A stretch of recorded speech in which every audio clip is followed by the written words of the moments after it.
સુરતના ગોપીપુરા વિસ્તારમાં થયેલી 23 લાખ રૂપિયાની સનસનાટીભરી ઘરફોડ ચોરીનો ભેદ અઠવાલાઇન્સ પોલીસે ઉકેલી કાઢી મહારાષ્ટ્રના માલેગાંવથી રીઢા ગુનેગારને ઝડપી પાડી મુદ્દામાલ રિકવર કર્યો હતો. સુરત પોલીસ કમિશનર વાબાંગ જામીર, અધિક પોલીસ કમિશનર બગડિયા, નાયબ પોલીસ કમિશનર નિધિ ઠાકોર સહિત નાઓની સૂચનાને લઈ PIAPAH ભાટી તથા PITA ગઢવીની ટીમ PSI AR મહડા સાથે પેટ્રોલિંગમાં હતી ત્યારે ગોપીપુરા વિસ્તારમાં થયેલ 23 લાખની ચોરીની ઘટનામાં તપાસ શરૂ કરી હતી. CCTV કેમેરાની તપાસ સાથે સંદિગ્ધ વ્યક્તિઓની તપાસ કરી હતી, જેમાં એક વ્યક્તિનો ચહેરો સંદિગ્ધ દેખાતા તેની તપાસ કરતા તે અબ્દુલ રહેમાન કરીમ સુલેમાન શેખ હોવાનું અને તે રીઢો ચોર હોવાની માહિતી મળી હતી, જેમાં અઠવા પોલીસે તેની તપાસ શરૂ કરી હતી. જોકે આરોપી મોબાઈલ રાખતો ન હોય તેને ઝડપી પાડવા પોલીસે લોઢાના ચણા ચાવ્યા હતા.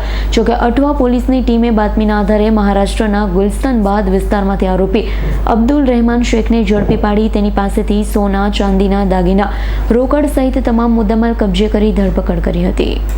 1 ઓગસ્ટ 2026ના કલાક 1 થી 7 વાગ્યામાં અઠવાલાઇન્સ પોલીસ સ્ટેશનના ગોપીપુરા મોહલ્લામાં એક ઘરમાં પ્રથમ માલથી કબાટ તોડીને કોઈ અજાણ્યા ઇસમ લગભગ 23 લાખના સોના ચાંદીના દાગીના અને કુછેક રોકડ રૂપિયા આ લઈને નાસી ભાગી ગયા હતા.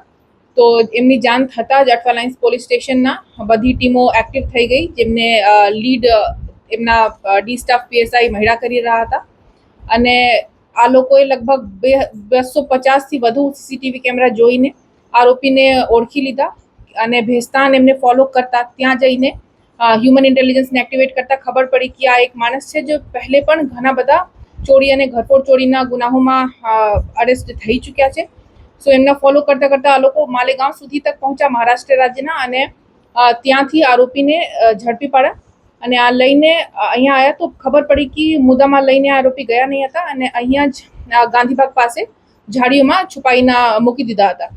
તો ત્યાંથી આજ પંચનામા કરીને બધા મુદ્દામાલ પણ કબજે કરવામાં આવ્યા છે અને અત્યારે આરોપીને અરેસ્ટ કરીને એમને રિમાન્ડ લેવાની કાર્યવાહી જારી છે અને અમારી કોશિશ આ પણ છે કે જલ્દી સે જલ્દી કોર્ટમાંથી પ્રોસિજર પૂરી કરી તેરા તુજકો અર્પણ અંતર્ગત ફરિયાદીને બધા મુદ્દામાલ પરત આપી શકીએ.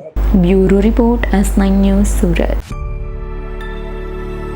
અમારી તમામ માહિતીથી અપડેટ રહેવા માટે જોડાયેલા રહો S9 ન્યૂઝ સાથે.